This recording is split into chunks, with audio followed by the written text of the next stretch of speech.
Hey everybody, welcome to my channel. I am running late. This is actually last week's, but things happen, you know. Anyway, 90 Day Fiancé the other way last week. We saw Brittany and Yazan. Okay, now this is after their big fight. And, he can't stay with her, because of their customs and everything. He went on. And so he's coming the next day, and she's expecting an apology, which she sort of gets. I mean, he just kind of says it's because he's jealous is why he overreacted. But, he's going to have to get over that, I would think, or just, move on and find someone who accepts it. But anyway, he brings her flowers, and he says they're going to go see her parents, and he brings her some clothes to wear, too. And she's not happy with that. She's, she even tells him, well, maybe you ought to just marry a cousin. Because he did say that, they do that because, I guess, shortage of women. I don't know. But, somebody you've known all your life that's already, accepting of your tradition and what have you, yeah, just marry a cousin. So, then we see Benny and Ariella. Now they showed up with her mom the first day there. So mom is really surprised by the extreme poverty. And she tells him, I'm not a snob. I've worked in areas like this. The people are great, but the poverty is unreal. So you are kind of a snob, okay? Because you're expecting, America in Ethiopia. And it just doesn't work that way. Ariella says her mom's going to have a heart attack when she sees the apartment. So that makes her nervous. And mom's hoping that she changes her mind and just comes back home because it's not safe, according to her.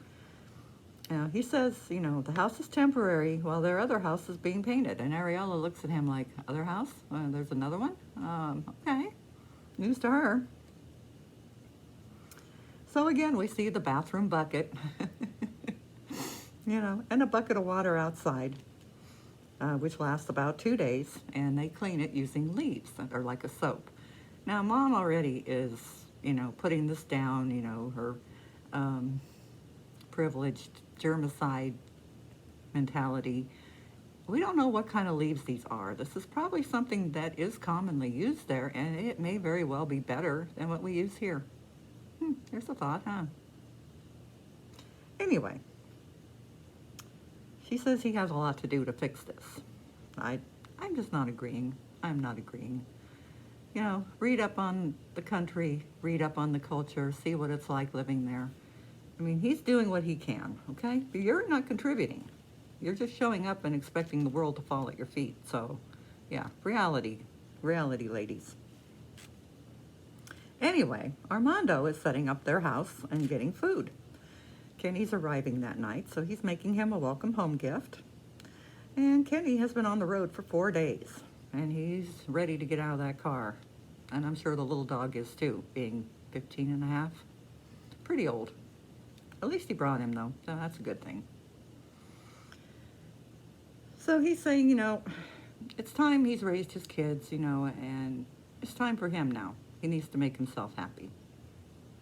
So he's just hoping for no regrets. And I'm hoping too, because, truthfully, they're the only ones I'm having any faith in this season.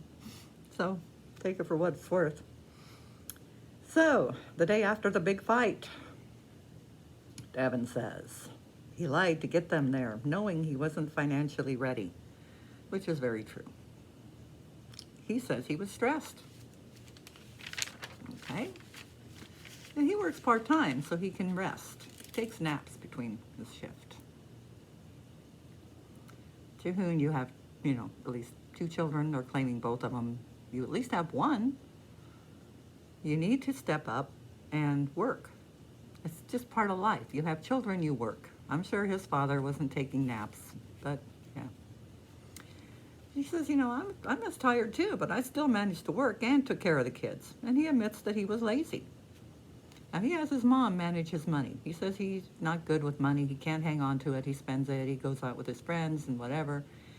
And so he's having her hold it. Not to mention that, he's borrowed a ton of money because he has this fine of debt of some kind from selling cell phones or stealing cell phones. I'm not sure if he stole them and sold them or what he did, but it was like an international crime. So yeah, he has a huge fine.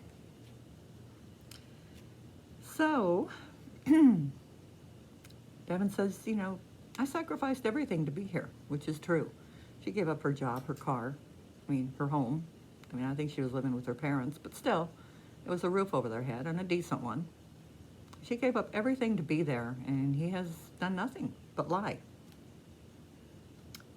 So she says, I don't even want to be here. I'm getting a hotel. Me and the kids and mom, we're getting out of here, and we're going to think about this and see if I'm even staying. Because right now, it's looking like she's going to go home with her mom when mom leaves. And he's saying he feels like game over. Well, Jehoon, it shouldn't have been a game to start with. You bring somebody over there, totally turn their life upside down, and you need to do your part. It should not have been a game to start with. This is very serious. This is her future, your children's future. Why would you do that to someone, knowing that you lied, knowing that you weren't going to do what you had to do or what you should do to keep them there? I just don't understand his thinking. He's very, I don't really want to say entitled, but he just seems to think that she needs to do everything, and he just sits back and watches. You can't watch your life from the sidelines, Jehoon. You got to get out there and do something. So Jenny and Summit, now they go to meet his friend, Niraj, because Summit keeps putting off showing her any paperwork showing that he has started his divorce. Now apparently this is not uncommon there. They don't get receipts or paperwork every time you go in or anything like that. It's a very different system. Now Niraj knew that Summit was married. He knew of his wife, but he didn't want to interfere in Jenny and Summit's relationship. And he seems to be kind of on their side. He sees that his friend is happy, so, that's a good thing. Jenny was really traumatized the last season. As we remember, everybody showed up and dragged Summit out and left her there alone in India with no money, no nothing. They scared the heck out of her. And yeah, I would be scared too if this happened to me. I wouldn't want to go through that again. So she needs to see the papers soon, not just whenever, because she needs to put her mind to rest. And I do understand where she's coming from. I do. That had to have been hard to have to call your children to say, can you bail me out and let me come stay on your couch for a while? Because all heck broke loose here, and I don't know what this is all about. Ay, ay, ay. So Brittany and Yazan go to see his parents. Now they are pushing the marriage thing, not knowing that she is already married. She hasn't even told him that, so yeah, kind of hiding it. And she says, hugging is a custom. It's not his place to tell her no. Yes, in that culture, it is his place to tell you no. You're like a dog on a leash. You can't just walk up and sniff someone's hand without the leash being jerked back. That's just the only way to put it. It is his place. It's not something you accept, but anyway, she says he doesn't respect her and doesn't love her, or he wouldn't try to change her. But she's also trying to change him into thinking more Western, which just is not going to happen, guys. You can't go into this trying to change each other. It just ain't going to work. He says she's quick to be angry, and she says he's not showing their life. It's all about control. As we have been saying, this is the country you are in, dear. That's what they do. So she says they need to respect her too. And if she can't hug, then it's going to be the last time she wears a hijab. Okay, well, yeah, let me know how that one works for you. So back to Ariella and Binyam. So he takes them to see their real apartment, which he has been working on. And it definitely shows signs of being worked on. got wires hanging and paint needs done and flooring and appliances and you name it. But it is a 2-bedroom and it could be really cute. So Mom says, well, how long is this going to take? He says 2 weeks. She says, there's no way it can be done that quickly. Now I'm going to jump up here and say, I have seen places that have looked pretty bad, and it really doesn't take that long to get them looking better, get them safe. If you just get in there and do the work, and don't worry about doing this room, and then doing this room, and then doing this room. You go through, you do all the electric at one time. You fix all the holes at one time. You paint all at one time. You do all the flooring at one time. It could be done, okay? But apparently, she don't know. She thinks it's going to take months. Okay. Now, she's still expecting, this to be an American apartment, only in Ethiopia, and they just don't have things like that there. So they're going to have to just accept what it is. So back to Brittany and Yazan.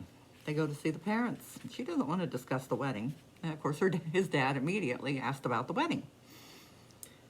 Now, she's using the excuse of getting her family to come to the wedding, which would be in January. Of course, we know the real reason is because she's married already. And so Dad asked, has she learned about Islam? And she says, no, it's not going to be forced on her. And he makes the mistake of calling her his baby. And she says, don't call me a baby. I'm not a baby. Which her mom then jumps up and, you can't talk to him like that. And she says, well, he's been rude all day. And they're saying if she wants to be with him, she must be respectful and be Muslim. And Ma yells that they waited for a year. She doesn't understand the language, of course, so she gets up. And they're saying something about her social media thing, that's not appropriate to be on social media. It's like being a prostitute. You're all trying to change this girl totally into a Muslim, and she does not want to be a Muslim. So you're going to have to figure out, either leave her be, let her be herself, or let her go. And she's, really thinking this is probably the worst decision she's ever made. And I have to agree. And she flat out told him her dad can't be there till January, which I guess is about 3 or 4 months. And they're saying, well, when you get married, your family is on the back burner. We are your family. You kind of forget about them.